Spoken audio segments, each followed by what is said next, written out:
Amigos, amigas, otra oportunidad de dialogar sin censura en estos espacios nocturnos que en esta ocasión me generan mucha emoción, porque teníamos ya mucho tiempo de prometernos esta conversación, el senador Héctor Vasconcelos y un servidor, Vicente Serrano, senador de Morena y presidente de la Comisión de Relaciones Exteriores en el Senado de la República. Don Héctor, buenas noches, muchas gracias por acompañarnos. Encantado de estar aquí. ¿Cómo le ha ido? Bien, si es que se puede hablar de que le va uno bien en medio de tanta tormenta política, ¿no? Estamos en una época de efervescencia, por decirlo menos, así que, claro, tiene uno las preocupaciones del momento, porque de aquí a la próxima elección presidencial es evidente que estamos viviendo una etapa crucial para el futuro de México. Entonces, pues eso yo creo que a todos nos tiene muy ocupados y un tanto tensos, ¿no? ¿Preocupados? Preocupados, bueno, claro, porque nadie sabe a lo largo de 10 meses qué pueda suceder. En política, 10 meses yo creo que es un muy largo tiempo. Claro. Y yo siempre, de por sí soy de carácter escéptico respecto a lo que sea, soy escéptico respecto a que vaya yo a estar aquí mañana por la tarde, vivo, ¿no? Pero en política las cosas de repente cambian de un momento a otro, las circunstancias, en fin, ese es también es el encanto de la política, ¿no? Y de la vida pública. Cuando digo que estoy emocionado porque por fin se nos da esta oportunidad de conversar, es porque no es cebollazo, es en verdad. Nos conocimos en Chicago, la única vuelta que dio a Chicago como candidato el hoy presidente Andrés Manuel López Obrador, aquella reunión comunitaria en el barrio de Pilsen. Pilsen. Usted siempre ha sido muy generoso, senador, con este espacio sin censura y bueno, creo que tiene el bagaje para pintarnos un panorama, sí de preocupación, sí de ocuparnos, sí de tormenta, dice usted, yo digo más de escupitajos venenosos de algunos personajes, pero ¿qué se ve? ¿Se ve luz? ¿Se ve tinieblas? ¿Cómo se ve? Yo veo luz al final del túnel, como dicen, porque en primer lugar está el apoyo tan importante que tiene el presidente López Obrador entre el pueblo mexicano, ¿no? Todo esto que hemos atestiguado, no solamente en las grandes concentraciones del Zócalo, las 2 o 3 que ha habido este año, pero además se refleja este apoyo popular al presidente en todas las encuestas. Sabemos que es, según algunas mediciones, el segundo líder político mejor aceptado alrededor del mundo, y eso es mucho decir, ¿verdad?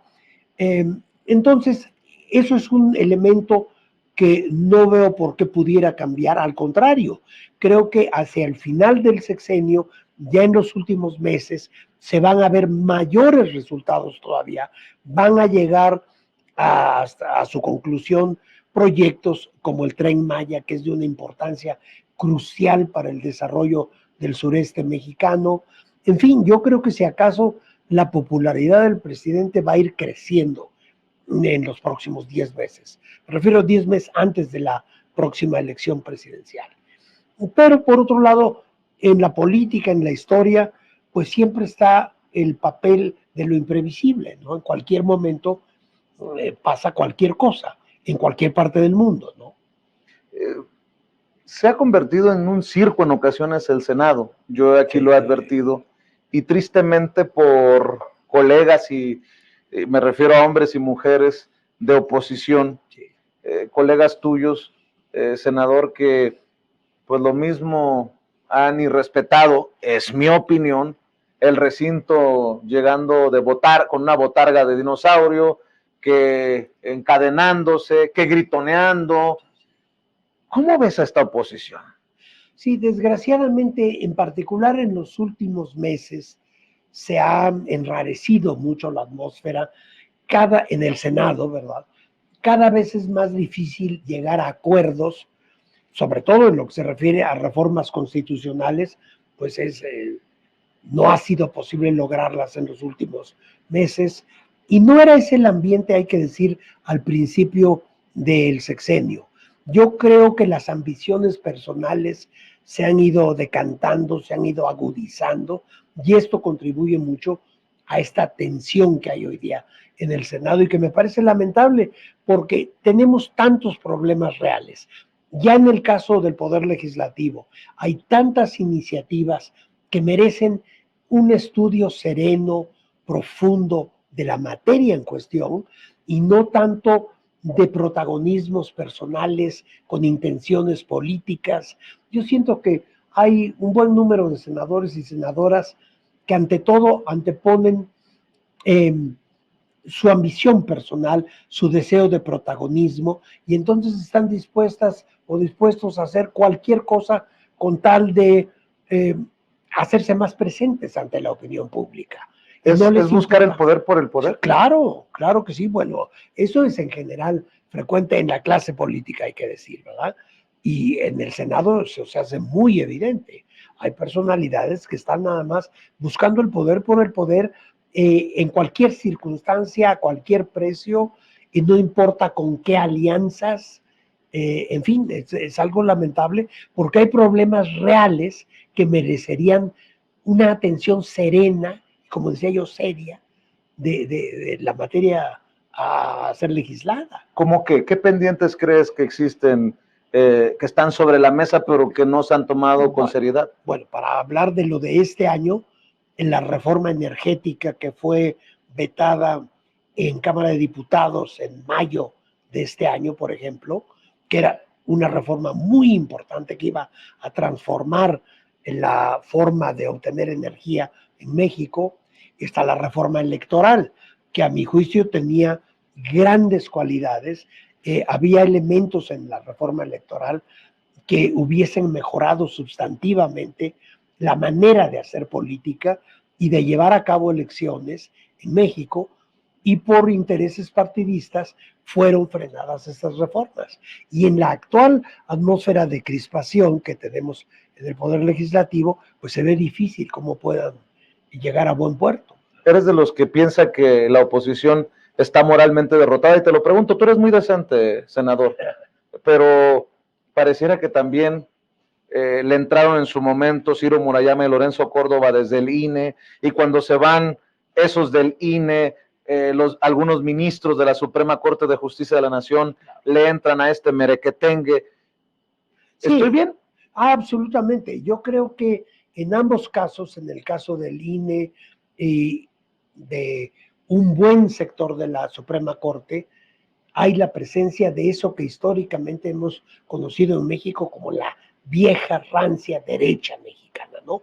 La reacción, cuyo papel ha sido nefasto desde la independencia de México, ¿no? Recordemos que todo el siglo XIX no es otra cosa que la lucha entre esa vieja derecha que venía de la colonia incluso, y las posturas liberales que crearon el México moderno, representadas por Benito Juárez y su grupo de colaboradores. Esa tensión entre derecha e izquierda, liberales y conservadores, se da a lo largo de toda la historia de México, como digo, para no irnos más atrás, a lo largo de todo el siglo XIX, todo el siglo XX y lo que llevamos al XXI.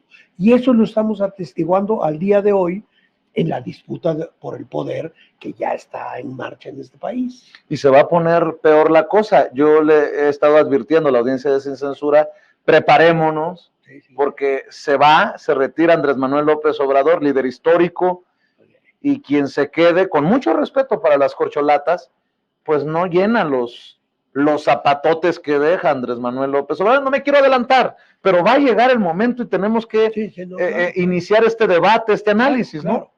Sí, yo realmente creo que un líder como Andrés Manuel López Obrador son de los que aparecen una o dos veces por siglo en cualquier país del mundo.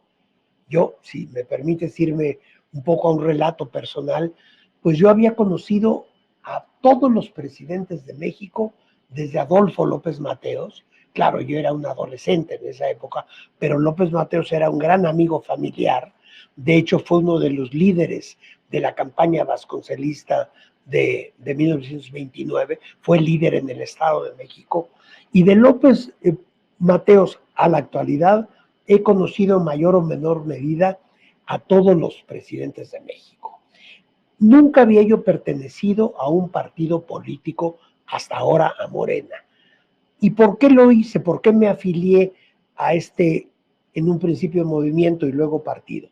Porque cuando yo oí hablar la primera vez a Andrés Manuel López Obrador en el 2000, muy a principios, en enero de 2006, sentí que estaba yo en presencia de algo diferente completamente a toda la clase política que yo conocía muy bien, ¿no? Ya digo, por razones biográficas, etcétera. Y cuando lo vi, por una parte su discurso y por otro lado el contacto que él establecía con el pueblo mexicano, cuando yo veía a hombres de 50, 55 años que lo abrazaban y se echaban a llorar en sus brazos, a señoras que querían contribuir con 10 pesos a la lucha. Yo dije, estamos ante un fenómeno totalmente diferente, algo que yo nunca había visto en mi experiencia personal. Senador, seguro estoy que esos señores a los que usted se refiere son, con mucho respeto, los huevones y los cabrones a los que se refiere Vicente Fox. Qué poca, ahora sí que qué poca, ¿no? Es un escándalo esta declaración última del señor Fox, un auténtico escándalo, pero por otro lado, pues lo retrata, ¿no? Ahí él se retrató más, y luego cuando pide que le repongan la pensión que se daba a los presidentes. Bueno, o sea, a mí regrésenme la pensión, pero a los huevones y cabrones quítenle los programas sociales. Y les decía a trabajar como si muchas veces... No caben en el país, dice. No, bueno, ese es un escándalo, es un escándalo. Pero además, como si algunos de estas personas de la tercera edad estuvieran en capacidad de trabajar y como si no hubieran ya trabajado 40 o 50 o 60 años en las condiciones más adversas e injustas que vienen de nacimiento, de su nacimiento. Todos sabemos, estaba yo leyendo ayer precisamente una estadística que quien nace en la pobreza en México, de 100 personas que nacen en la pobreza, solo 3 tienen posibilidades de salir de la pobreza por las condiciones generales del país. Bueno, pues en ese contexto, que el señor Fox diga y pida que se pongan a trabajar, bueno, no hay palabras. Ya regresaremos a hablar de Andrés Manuel López Obrador, pero como esta charla, lo que pretendemos es también conocer un poco más allá de los personajes que nos acompañan en nuestros estudios, como usted, senador. Sí. ¿Cómo te asumes? ¿Cómo se asume Héctor Vasconcelos con ese bagaje familiar, con esa posibilidad política o no, ya me dirá usted, que ha tenido en su vida? ¿Cómo se asume en este movimiento de transformación? ¿Cómo se ve a sí mismo Héctor Vasconcelos y qué papel está dispuesto a jugar? Porque lo ha jugado a ser muy cercano al presidente, sí. Pero insisto, el presidente se va a ir. ¿Y Héctor Vasconcelos? Bueno, cuando ocurra que él termine su periodo, tenemos que defender su herencia y tenemos que defender todas y cada una de las reformas y del cambio en la manera de hacer política que el presidente López Obrador haya instalado en México. Esa es una lucha que nos toca a nosotros, los que no necesariamente tenemos que dejar un cargo. Bueno, yo sí tengo que dejar el cargo de senador el último día de agosto del año próximo, pero en otros campos yo pienso seguir dando la batalla porque llegue hasta sus últimas consecuencias, mejor dicho, hasta sus últimas consecuencias, en lo planteado por este proyecto de nación. ¿Cómo te visualizas? ¿Cómo te visualizas? Dices que si es en el Senado o no, pero tú seguirás dando la batalla. ¿Cómo te visualizas? Bueno, hay un infinito número de maneras de hacerlo. Uno lo puede hacer incluso fuera del ámbito político, en la academia, escribiendo, hablando. Ahí sí, no podría yo hacer predicciones. Yo siempre digo que yo soy muy bueno para hacer predicciones al día siguiente de los acontecimientos. ¿Pero sí te cae bien el Senado? Muy bien, he estado encantado, la verdad, porque te da muchas posibilidades de hacer cosas. pero nada más déjame decirte lo que siempre digo, al día siguiente, por ejemplo, del resultado de una elección, yo soy muy bueno para explicar por qué era inevitable que eso, y que yo estaba absolutamente seguro, pero al día siguiente de la elección. ¿Es inevitable que gane Morena en el 2024? No, yo creo que es lo más probable que ganemos, que Morena gane, pero en política nada está asegurado. Y yo he dicho en juntas internas, yo sigo siendo miembro activo del partido, de hecho, se creó en el último congreso una figura que se llama consejeros eméritos, donde estamos 15 de los miembros fundadores de Morena, y siempre digo allí que tenemos que resguardarnos, que tener un gran cuidado con dos asuntos, el triunfalismo, esa sensación de que no, nosotros ya ganamos, no hay nada que hacer, nadie tiene ninguna posibilidad, ya es un hecho que no, eso es lo más peligroso. Y lo otro, que es obvio, la desunión. Si nos fragmentamos, si perdemos la unidad de la causa del movimiento y hoy partido, pues claro que podríamos perder. ¿Ves peligro de uno u otro? ¿De una u otra cosa? No, al día de hoy yo creo que vamos muy bien. Yo creo que esto que propuso el partido hace mes y medio más o menos, ¿no? Las reglas de operación del proceso electoral y del proceso sucesorio son muy buenas porque son una manera de hacer muy improbable que haya un desgajamiento del partido, ¿no? Yo creo que no. Los 4 aspirantes formales a la candidatura de Morena firmaron un documento en que se comprometen a aceptar los resultados de la encuesta. Y también aceptaron los aliados, ¿no? En el caso del PT y del Verde. Por supuesto.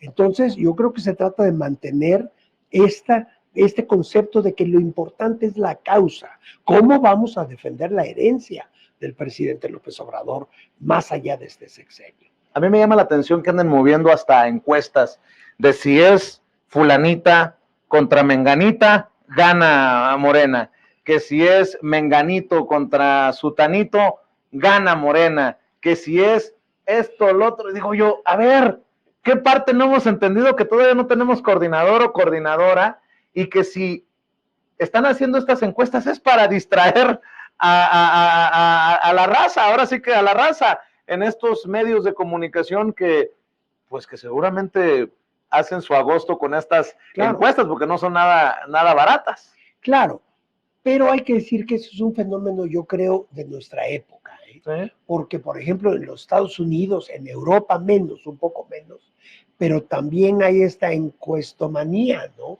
Esta cuestión de estar diario haciendo mediciones de las más pequeñas fluctuaciones en las preferencias, es algo de nuestra época. Vivimos en una época, como ya se ha dicho 1000 veces, de los medios, de la información.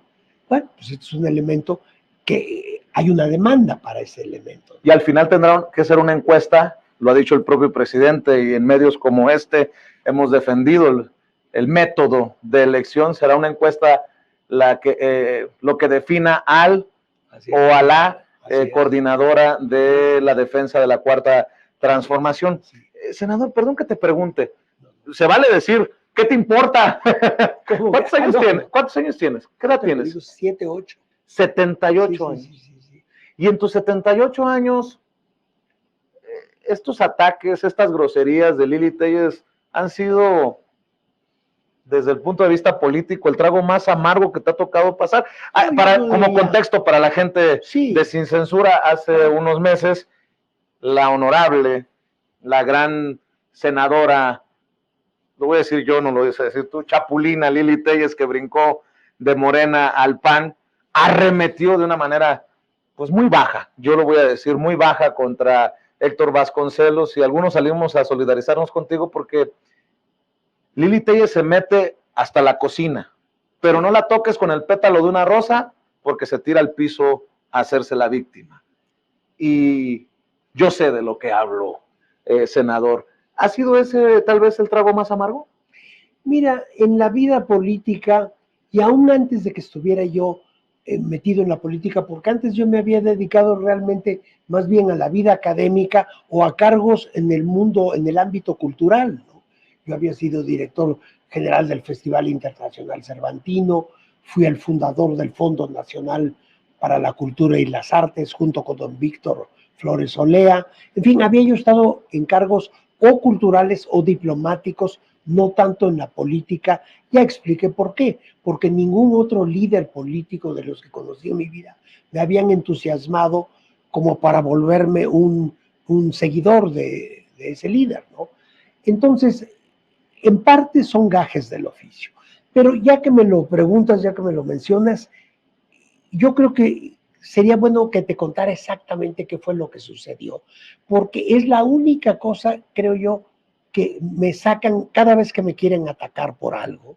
¿Qué fue lo que más te dolió? ¿Qué fue lo que más te encabritó de lo que dijo Lili Telles? Porque vaya bueno, que si se saltó con un rosario de cosas, ¿no? Sí. No, pero cuando ella vuelve a sacar esta cuestión de un, así lo digo porque así fue, pequeño accidente que tuve con un taxi en Copenhague hace prácticamente 20 años. En la primavera próxima va a ser 20 años. Pues sí, se trata de una auténtica infamia y te digo por qué. Nunca he tenido ocasión de relatar esto públicamente. Se trata de que yo esa noche había despedido al chofer de la embajada, porque estaba yo cenando con unos empresarios daneses que querían hacer inversiones en México.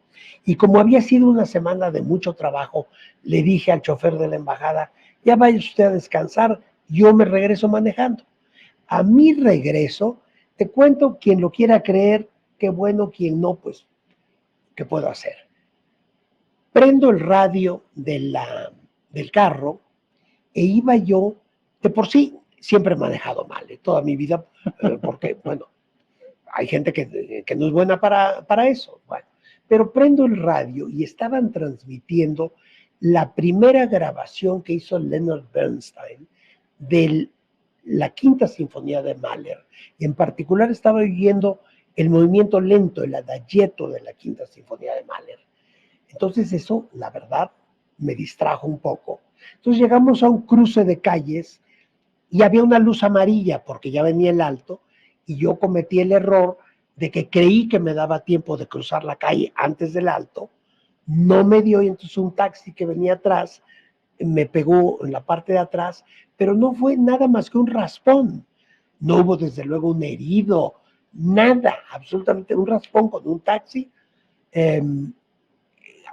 Que fue en el centro de Copenhague. Entonces llegó la policía, que es muy eficaz. En 3 minutos estaban los policías, vieron que yo no estaba alcoholizado ni nada, que les conté, miren, creí que alcanzaba a pasar la luz amarilla, no lo alcancé, no hubo ningún problema con el taxista, quedó un poco dañado el carro de la embajada, pero el seguro pagó, no le costó a la embajada nada. Eso fue lo que sucedió. Ahora, ninguno de los periódicos más importantes de Dinamarca siquiera reportó el hecho, salvo un tabloide especializado en, pues en notas de crimen, en lo que en México hemos conocido como la nota roja, ¿no? Un periódico de... La Alarma de Dinamarca. Haz de cuenta. La Alarma. ¿Te acuerdas? Sí, muy bien. Ya no existe, ¿verdad? No, creo que ya no. O también en algún momento la prensa tuvo muchos reportajes de crímenes, de accidentes. Sacaron una nota donde dijeron que preguntaron, porque había gente en un café enfrente de donde ocurrió esto. Y alguien en el café les dijo, seguro iba tomado el que venía manejando, que es lo que siempre se dice de un accidente. Yo me acuerdo que cuando era yo niño, cada vez que pasábamos, mi mamá iba manejando y decía, veía un choque y decía, ha de haber ido borracho. Bueno, pero así de ligero y sin importancia. Y repito, ninguno de los diarios importantes del país lo mencionó. Entonces sacan este tabloide. De alguna manera esto llega a México y aquí viene algo interesante. Llega a Los Pinos, a la oficina de prensa internacional de Los Pinos, y de Los Pinos lo transmiten a los medios mexicanos. Ahora, tú dirás, ¿por qué? Porque yo ya estaba en un enfrentamiento abierto con precisamente el entonces presidente Fox por la defensa del Estado laico. Unos meses antes yo había publicado un desplegado pidiéndole al entonces presidente Fox respetar el laicismo que para mí es uno de los fundamentos del Estado mexicano moderno. Habían participado en ese desplegado, era una veintena de entre los más importantes intelectuales y artistas de México. Estaban quien tú quieras, Carlos Monsiváis, Elena Poniatowska, Toledo, entre los pintores, en fin, una lista de veras muy importante personal. Por cierto, estaba Aguilar Camín en ese, todavía no lo perdíamos. Todavía no había cesado de ser mi amigo. Bueno, ya dejó de ser tu amigo. Bueno, pues tenemos una discrepancia tan inmensa que ya no nos vemos, ya no nos frecuentamos, ¿no? Porque es una discrepancia de fondo respecto a este gobierno. Bueno, entonces, eso yo después supe que cuando ven ese desplegado en Los Pinos, dijeron, bueno, ¿qué vamos a hacer? Héctor es embajador en Dinamarca, lo más fácil sería cesarlo, como una falta de respeto al presidente, y no era más que un exhorto al presidente de observar rigurosamente el laicismo del Estado mexicano. Sé que hasta con nombre y apellido, quienes en Los Pinos dijeron, no, hay que cesarlo mañana, porque si no, tiene que ser una lección, ¿no? Bueno, y otros dijeron, no, vamos a hacer más grande el asunto. Todos los intelectuales que firmaron lo van a defender, entonces no, me lo guardaron. Y cuando ven este tabloide danés que había reproducido esa nota, de Los Pinos sale la nota, otra vez, hacia los medios mexicanos. La mayoría de los medios mexicanos, yo creo que porque me conocían de décadas, no lo publica, pero el periódico La Razón sí lo publica, ¿no? Incluso le da la portada, una portada, junto con otras críticas a los que en ese momento estábamos siendo propuestos para el gabinete del presidente López Obrador. Esa es la historia. Detrás, de fondo, había esta animadversión o este deseo de venganza del presidente Fox por mi defensa del laicismo. Y en lo inmediato yo iba distraído, me da pena decirlo, pero iba yo oyendo el adagietto de la Quinta Sinfonía de Mahler. Algunos dirán, ¿por qué me importa tanto? Bueno, yo tengo una formación musical profesional desde los 4 años y para mí la música es una parte importantísima de mi vida. Ahí están en las redes videos míos haciendo música, etc. Claro. Esa es toda la y historia. Eso lo retoman para el golpeteo. Y lo retoman cada vez que me quieren atacar por algo o para algo, sacan esa historia porque yo creo que evidentemente es lo único que tienen en una trayectoria de 50 años, ¿no?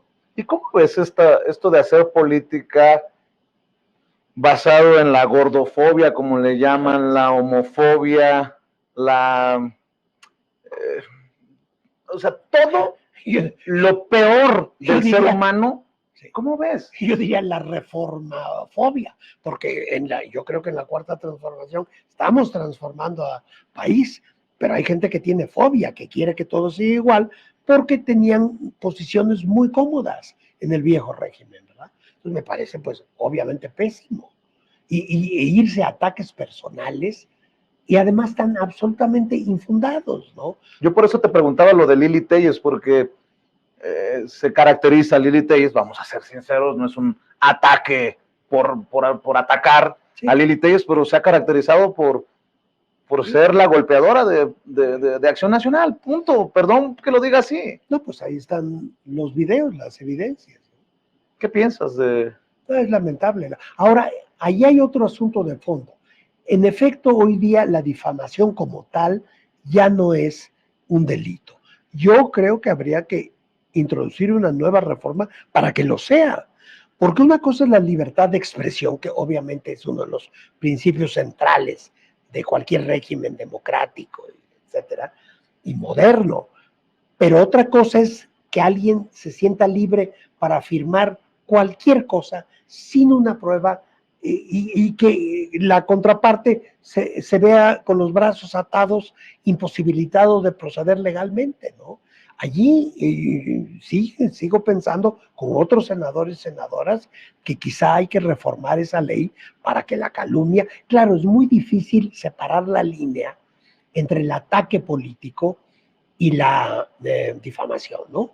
pero yo digo que hay que establecerla, porque de otra manera cualquier persona, yo puedo decir de ti lo que se me antoje, tú puedes decir de mí lo que se te antoje, y no hay consecuencias. Bueno, ¿no? Una persona en el país, sobre todo, no puede decir lo que se le antoje. El presidente Andrés Manuel López Obrador ha sido censurado por una de tus colegas que además no quiere renunciar a su, bueno, solicitar licencia, porque no puede renunciar. Xóchitl Gálvez, y me parece tan ridículo esto de que no hable de mí, o ahora que le dijeron señora X en un segmento. Sí, ya, la gran ofensa. La gran ofensa. Sí, ¿qué pasa? ¿Qué está pasando, Héctor Vasconcelos? Bueno, pues estamos en medio de un cambio en el país, de un cambio en la política, en todos los órdenes, ¿no? En la economía. Y hay 4 o 5 cosas que a mí me parece que es imposible negar que han ocurrido como cambios. Por ejemplo, el hecho de que hoy los mayores capitales del país, tanto empresas como bancos e individuos, ya no existe la condonación de impuestos, tienen que pagar impuestos. Para mí eso es un cambio fundamental. Totalmente. Y muy difícil de revertir, yo espero que sea imposible revertirlo. Otra cuestión, el estilo de gobernar. El hecho de que el presidente de la República se comunique diariamente con la opinión pública, con el pueblo mexicano, con quien lo quiera escuchar, con quien no tenga prejuicios tan arraigados como ciertos miembros del Círculo Rojo. Yo lo he escrito en artículos, que cómo se van a dignar ir a la conferencia de prensa, ¿no? ¿Cómo? Si el presidente no lee The Economist cada 15 días, es más, ni habla inglés. No, ellos están en la cúpula, ¿no? Considerarían por debajo de sus estándares. Sí hay académicos, sí hay políticos, sí hay comunicadores que odian a López Obrador, ¿no? Absolutamente, es un resentimiento, un odio, yo diría. Y claro, en la mayor parte de los casos, uno si tiene algo de información puede descubrir la motivación de ese odio. Han perdido grandes negocios que se hacen con la presidencia de la República. Ya sin decirles nombres, en el equipo de producción pusieron la foto de Loret. También. Yo no pongo las fotos en este programa. Yo no pongo las fotos. Yo estoy diciendo que hay gente que ha visto sus intereses radicalmente afectados, que estaban acostumbrados antes a ser mimados por el poder público y concretamente por los presidentes de la República. Y ahora ya no se hallan en este México sin privilegios. Me estás tocando un son que se va a poner sabroso. A ver. ¿Cuál? Tú eres blanco, ojo verde, como mi nana, por cierto, que en paz descanse. Tengo ojos verdes, nunca los he observado. Yo creí que eran como cafecitos, ¿no? No, eres ojo verde. Pero hay un blanco, ojo azul, que dice que el presidente lo está discriminando porque hay, según él, discriminación a la inversa. Yo creo que ya necesitan ir a terapia, ¿no? No, Santiago Krill, un hombre de privilegios, un hombre que por cuántos años tendrá viviendo de sus relaciones con el poder, ahora dice que lo discriminan por tener ojo azul y ser güerito. ¿No te parece una ridiculez? No, pero a ver, el presidente tiene como uno de sus como una de sus ideas centrales la lucha contra cualquier tipo de discriminación. Es de lo último que se le puede acusar al presidente. Ahora, puede ser que haya otros miembros incluso en el partido, que puedan tener resabios de actitudes discriminatorias, pero el presidente es parte de su discurso diario, el estar contra el racismo, contra todo tipo de discriminación. Pero el simple concepto no existe, ¿no? El hombre privilegiado no puede ser discriminado, ¿no? No, bueno, nadie en una sociedad democrática y moderna, ¿no? Nadie. Sé que tu pasión también es el tema de los paisanos y paisanas en Estados Unidos, porque te he escuchado, porque además es un tema que a nosotros nos mueve. Yo tantos años de migrante también. ¿Crees que esta cuarta transformación le ha cumplido a los paisanos y paisanas, a los héroes y heroínas, como los llama el presidente, o ha quedado por ahí algún saldo pendiente? No, yo creo que ahí sí quedan todavía saldos pendientes. Se ha hecho un esfuerzo y desde luego la intención del presidente no podría ser mejor en el sentido de apoyar a nuestros compatriotas en el extranjero, particularmente en Estados Unidos. Pero la situación, sobre todo de los migrantes indocumentados, es tan vulnerable, tan grave, están sujetos a tales violaciones de sus derechos como seres humanos, como individuos, que no es fácil desde otro país componer del todo la situación de nuestros compatriotas en Estados Unidos. Pero se hacen esfuerzos, pero en efecto, yo creo que en esa área hay mucho por hacer todavía. Yo recuerdo sobre todo aumentar, por ejemplo, la representación política en México de quienes viven en Estados Unidos. Bueno, el PAN salió con la payasada de votar o provocar que al final los ministros de la Suprema Corte echaran abajo el plan B, que incluía hacer más fácil el voto de los mexicanos en el exterior, y después salen, vamos a incluir a los migrantes en este proceso de la oposición. Me pareció una grosería. Pero yo recuerdo cuando nos conocimos en Chicago ya hace muchos años, don Héctor. Sí, que era como 10, ¿no? 8, 10 años. 8 tal vez, sí, por ahí. Sí, sí. Que recuerdo que el hoy presidente dijo que una de sus ideas era convertir a los consulados en verdaderas procuradurías en defensa de los paisanos. Yo creo que todavía no llegamos a eso. Todavía no. ¿Estará de acuerdo? Y ahí hay un problema de recursos también, ¿no? Porque todo esto es carísimo, ¿no? Una cosa es tener la intención, tener como objetivo que nuestros consulados sean verdaderas procuradurías, como dice el presidente. A mí me lo decía todo el tiempo, pero se necesitan recursos, tiene uno que contratar abogados, intérpretes, porque muchos de nuestros compatriotas de Estados Unidos no hablan inglés, o por lo menos no lo hablan suficientemente bien como para entrar a un juicio, etcétera, ¿no? Para hacer declaraciones. De hecho, yo creo que fue la primera vez que se enojó conmigo Andrés Manuel López Obrador cuando le dije, me dieron la palabra y le digo, oiga, ¿pero con qué dinero? Bueno. Porque cada hora el abogado aquí cuesta 300, 400, 500 dólares, ¿no? A veces hasta por llamadas telefónicas, ¿no? Sí. Si uno consulta por teléfono, ellos después dicen, fue tanto lo que costó esta conversación.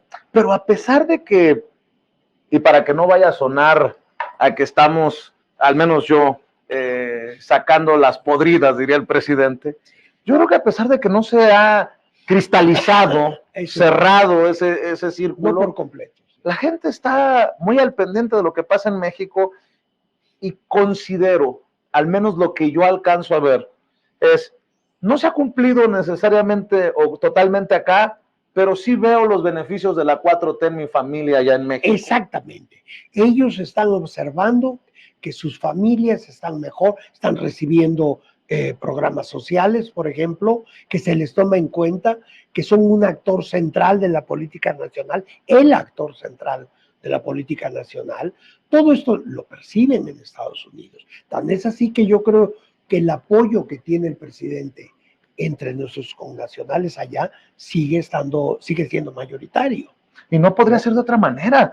La gente salió huyendo por la culpa de las finanzas de Zedillo y de Salinas, por las traiciones de Fox, por la violencia de Calderón, por la simulación, sí, claro, y la corrupción de Peña Nieto. Pues la gente está allá por culpa de estos. No, y se puede uno remontar todavía más atrás, porque yo me acuerdo desde que yo era niño, como yo oía hablar siempre de los braceros, ¿no? Claro. Y de su situación tan deplorable en Estados Unidos. Y hay que decir que era peor entonces, porque no había los medios de comunicación que hay ahora, se cometían abusos sin límite y no había dónde denunciarlos. Cuando yo fui cónsul general en Boston, en los años 90. Esa sí no me acordaba. ¿Sí? Fui cónsul general en Boston de 96 a 99, 3 años. Y por ejemplo, me tocó descubrir un caso de 90 trabajadores indocumentados mexicanos que laboraban en una, ¿cómo se llaman los lugares donde se produce huevo? Creo que tienen su nombre, una empresa comercializadora de huevos. Había gallinas y ponían los huevos. Una gran distribuidora en todos los Estados Unidos. Y tenían algo muy parecido a las tiendas de raya del Porfiriato, ¿no? Porque ¿qué pasaba? Llegaba un trabajador, digamos, mexicano indocumentado, que por definición no puede acudir a las autoridades legales porque lo despiden. Y entonces le daban un sueldo miserable, los tenían viviendo en literas a este grupo de 90 mexicanos, y al llegar decían, oye, seguramente tendrás necesidades para instalarte en este país, te presto $200 o te presto $500. Entonces ya estaban endeudados con la empresa. Entonces a la hora que decían, no, yo ya no me conviene este trabajo, tengo que irme ya, ¿verdad? Quiero mis 500. No, señor, ya no, ahora me los tienes que pagar. Entonces se veían obligados a quedarse en las circunstancias que fuera. Esto lo descubrió el Consulado de México y ya iniciamos una acción legal allá, esto que se llama Class Action, y ganamos el caso en Maine. Esto fue en Maine, debe haber sido el año 97 o 98.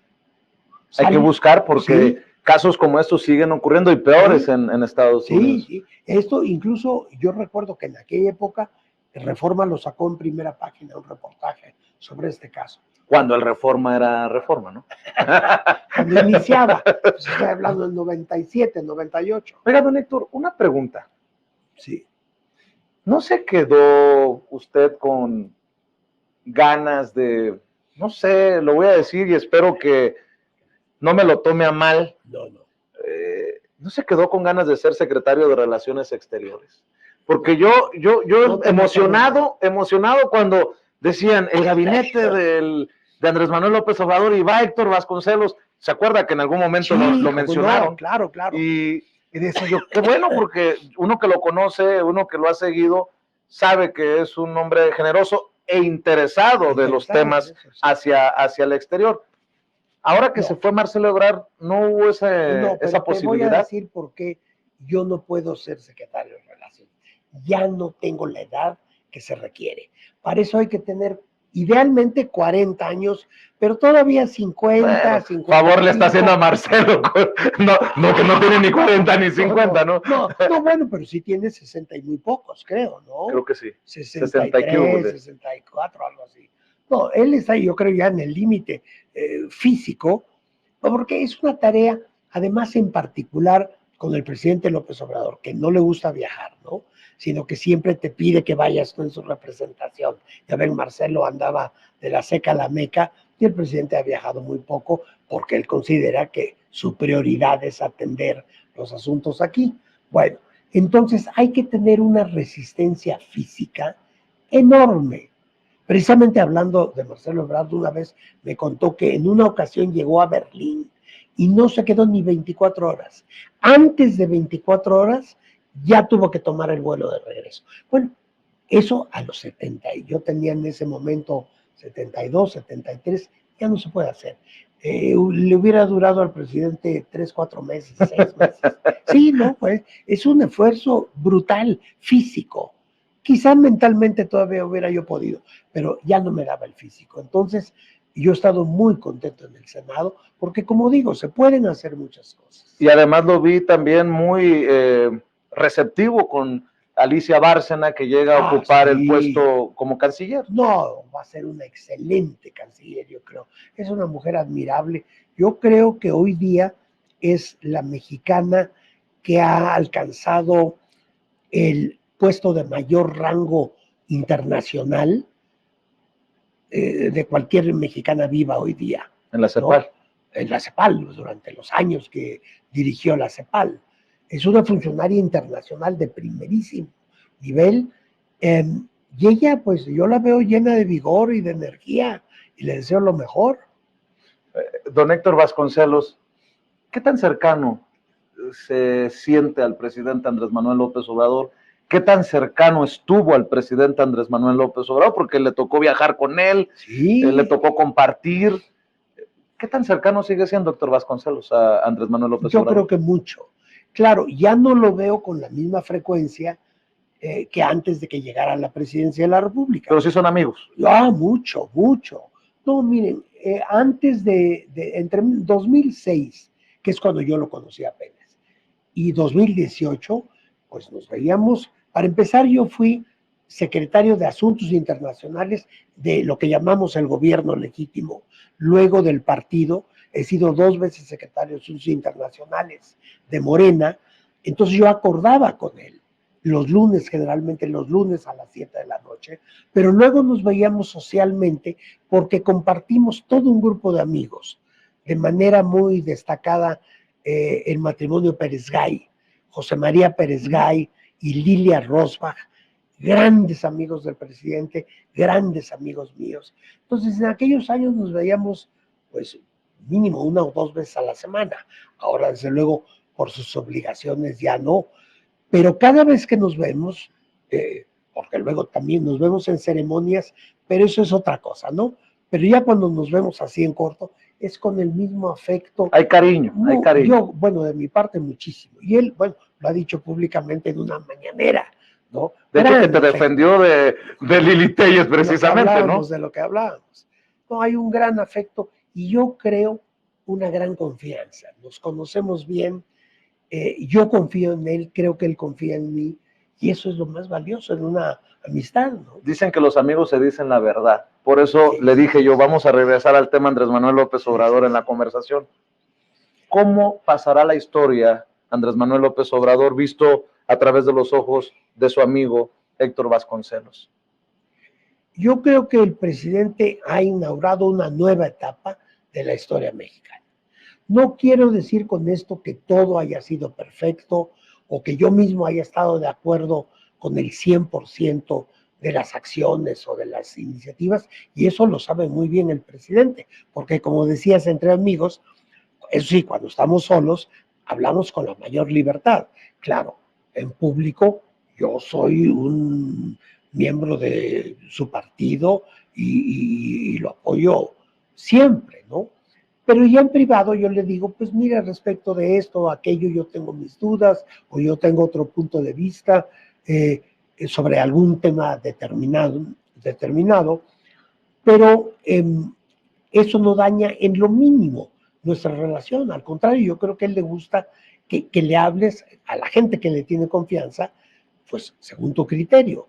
Pero volviendo a tu pregunta, yo sí creo que esto es una nueva etapa que ya no para nadie, al menos en ciertos rubros, ¿no? Como decía yo, el hecho de que el presidente de la República se haya despojado de toda la parafernalia de lujos, de privilegios, aquellas comitivas, por ejemplo, que usaban los presidentes de 9 o 10 vehículos para trasladarse de Los Pinos a Palacio Nacional, ¿no? Y que además usaban de estacionamiento el Zócalo, que era una afrenta a los mexicanos que a mí me molestaba mucho aquello, perdón por interrumpirlo. El hecho de que creo que tenía todavía el presidente Peña Nieto 27 aeronaves entre aviones y helicópteros a su disposición, y aquí la gente ya se acostumbró a ver a un presidente de la República que o bien toma vuelos comerciales o hace uso de los aviones militares del ejército para trasladarse.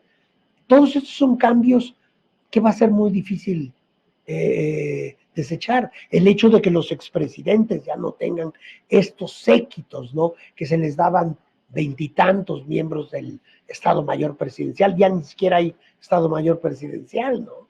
Aquella cosa de tener siempre un militar a las espaldas 20 horas al día, ¿se acuerdan? En todos los regímenes anteriores. Lo que decía yo hace un rato, el que ya no se condonen impuestos, que a mí me parece de una importancia extraordinaria.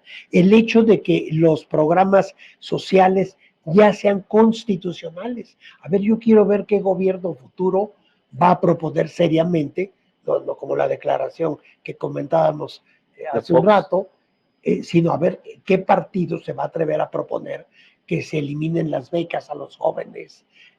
Bueno, es un milagro de la 4T, un milagro de este gobierno, que ahora el PAN, que la probable aspirante de la oposición, diga los programas sociales se quedan. Bueno, si eso no es un logro y no es un capítulo nuevo de la realidad mexicana, no sé qué cosa lo es.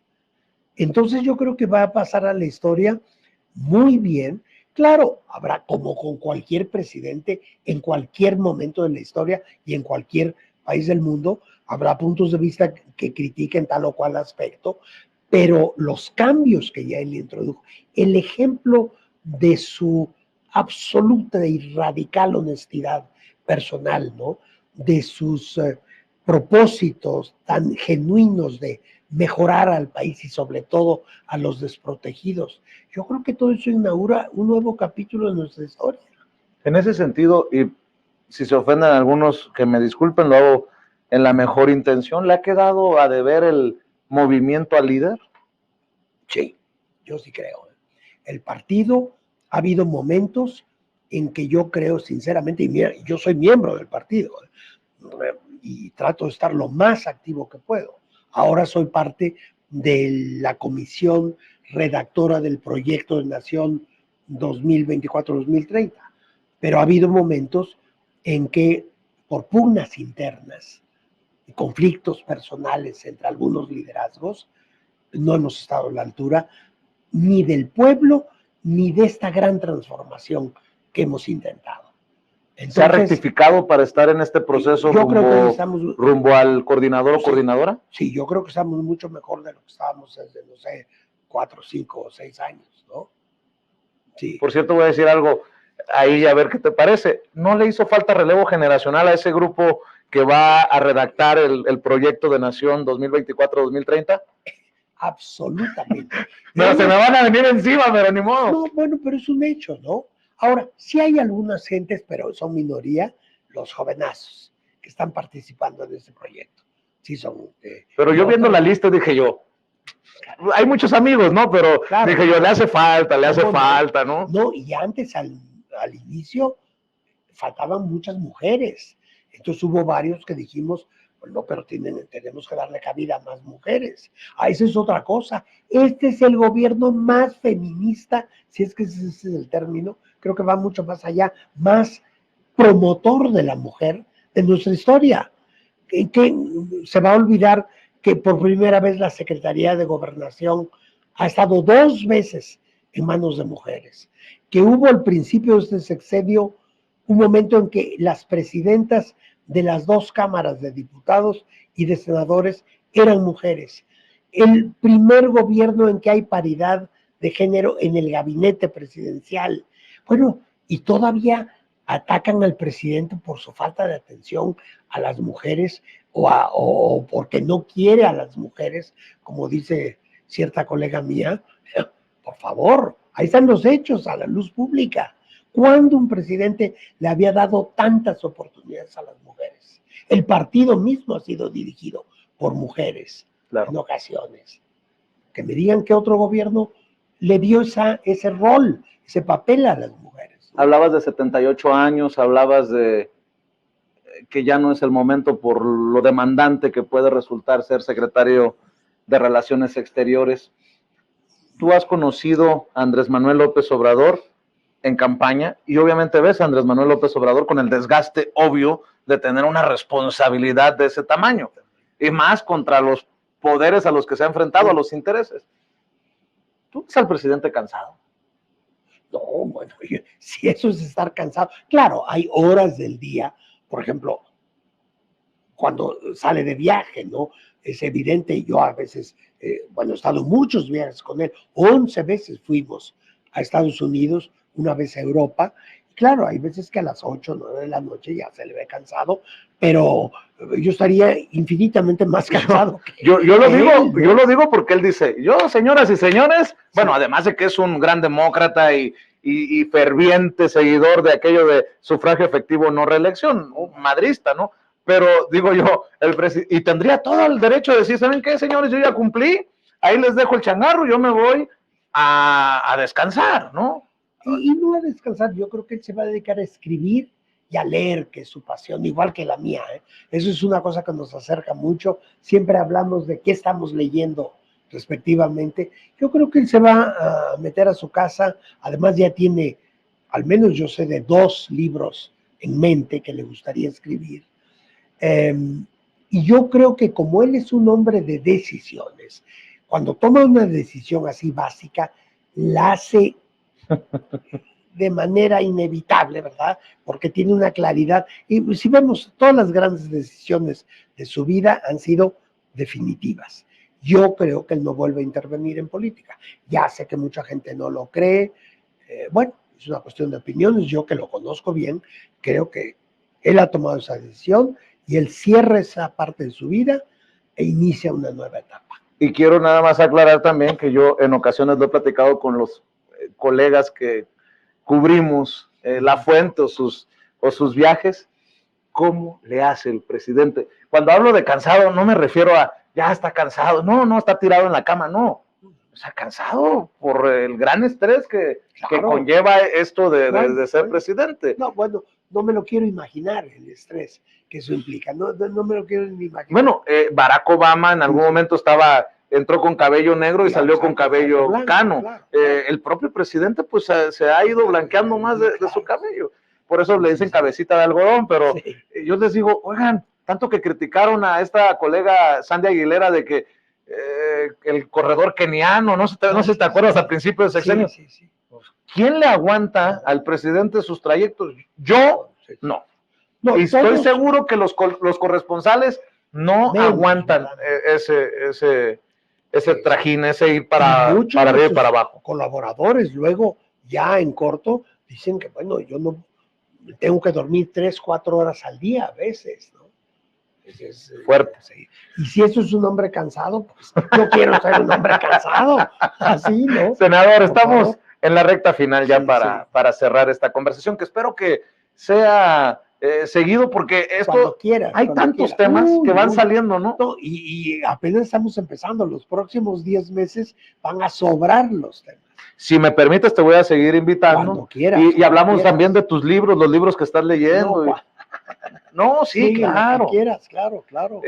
De música, hasta de música, podemos hablar un día. Es que rescatamos aquello que te distrajo y con lo que chocaste en Dinamarca. Ahora ya no vuelvo a oír música mientras manejo. Eso sí te lo puedo asegurar. ¿No? Me costó caro esa quinta de Mahler. Bueno, dos cosas para hacer. Sí. Tu opinión de Xóchitl Gálvez. Ay. No, bueno, vaya, te la guardaste para el final, la pregunta más. Bueno. No, es que mira, en lo personal conste que yo he sido adversario directo de ella. Los dos contendimos por la alcaldía de Miguel Hidalgo en el 2015, en la primera elección en la que participó Morena. Y en el Senado, pues en los últimos 5 años y medio, nos hemos visto todas las semanas, a veces casi todos los días. Y pese a que fuimos adversarios en el 15, teníamos una relación muy cordial. Y digo teníamos, te voy a decir por qué. Porque yo entendí que ella estaba siguiendo sus posturas políticas, ella estaba cumpliendo con su papel como opositora y tal. Pero cuando ella aludió a los hijos del presidente, eso sí me ofendió mucho. Yo subí a tribuna a explicar lo que yo conozco de los hijos del presidente, que es mucho, porque yo soy un amigo de la familia entera, de su esposa, de sus hijos, en fin, de sus hermanos, en fin. Ahí yo me ofendí mucho. Pero seguimos teniendo una relación cordial, nos encontramos todo el tiempo. Ahora, yo creo que en este momento, pues ella ha decidido representar los intereses más oscuros de la política mexicana, volverse un instrumento de quienes quieren restaurar el viejo régimen, como lo dice el propio presidente, ¿no? Pues es evidente, quien acepte la candidatura de esta alianza verdaderamente contra natura y repulsiva, que a mí me parece, francamente me parece una alianza repulsiva entre PRI, PAN y PRD, y lo que queda es muy poquito del PRD, es decir, es la negación de sus propias historias, de los 3 partidos, ¿no? Ellos se están negando toda su trayectoria pasada al unirse contra quienes fueron sus peores enemigos, o al menos eso decían. Bueno, entonces, quien represente ese grupo de intereses creados, pues me parece que ha hecho una elección que yo considero deplorable. Y te decía, para cerrar, una reflexión para la audiencia de Sin Censura, que está expuesta a esta falsa narrativa de que si Xóchitl Gálvez vendía gelatinas, que si es indígena, que si no lo es, que como decimos desde medios como Sin Censura, había contratos y no los reportó con sus empresas. en medio de periodistas que están vendiendo sus micrófonos y sus cámaras al mejor postor. Por cierto, aquí no se ha pagado un solo centavo y cuantas veces quiera regresar Héctor Vasconcelos tiene los micrófonos y las cámaras, porque ya me di cuenta, ya me enteré que hay medios en donde se cobra por entrevistar a los personajes, por eso lo estoy aclarando. En medio de, incluso desde el extranjero, López Obrador nos está llevando a la tiznada, cuando tenemos un superpeso, cuando no tenemos la deuda que veníamos cargando con otros gobiernos. En fin, hay tantas cosas, tanto ruido. Y bueno, obviamente los ataques a medios como este, que si somos paleros, que si somos lustrazapatos de ustedes en Morena o del presidente. No, a mí también en mis redes suelen ponerme una cantidad de injurias lamentables, porque revelan más de quien las emite que a quien van dirigidos. Pero hay que decir que lo que yo recibo de insultos en las redes será probablemente un 8 o 10% de lo que recibo. El otro 90% es conmovedoramente positivo. Me emociona que me apoyen de tal manera, ¿no? Pero siempre hay ese 10%, pues lamentable. Y como reflexión, ¿con qué cerrarías, al menos en esta ocasión, para esa gente que, pues que sí recibe un programa social, pero no sabe en ocasiones a quién creerle, que se confunde? ¿Qué le dices a la gente para cerrar, Héctor Vasconcelos? Pues mira, así, para quienes tienen dudas de lo que está pasando, yo siempre lo que recomiendo es leer y leer y leer más y más y más, porque finalmente la lectura es el medio por el cual podemos obtener más información, podemos desarrollar nuestras mentes.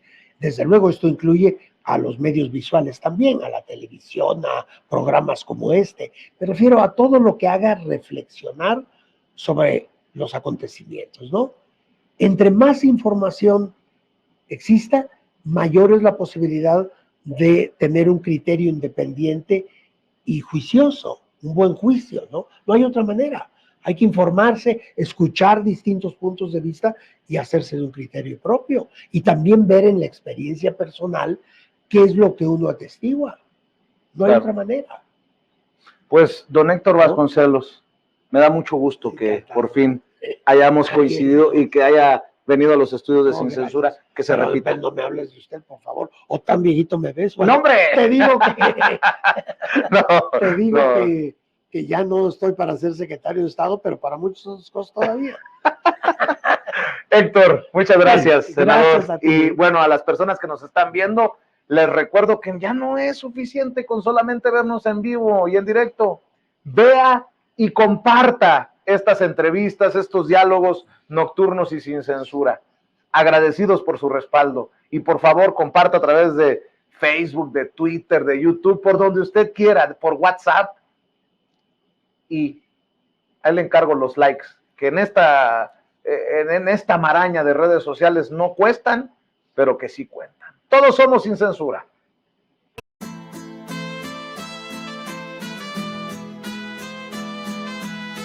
Otra prensa que es luz y claridad en la noche oscura. Hay quien tiene remedio y hay medios sin cura. Hay una prensa que nutre la perfecta dictadura y le declaró una guerra abierta a la cultura. Hay otra prensa dispuesta a enfrentarse a esta locura, sincero, sin pero, sin miedo y sin censura.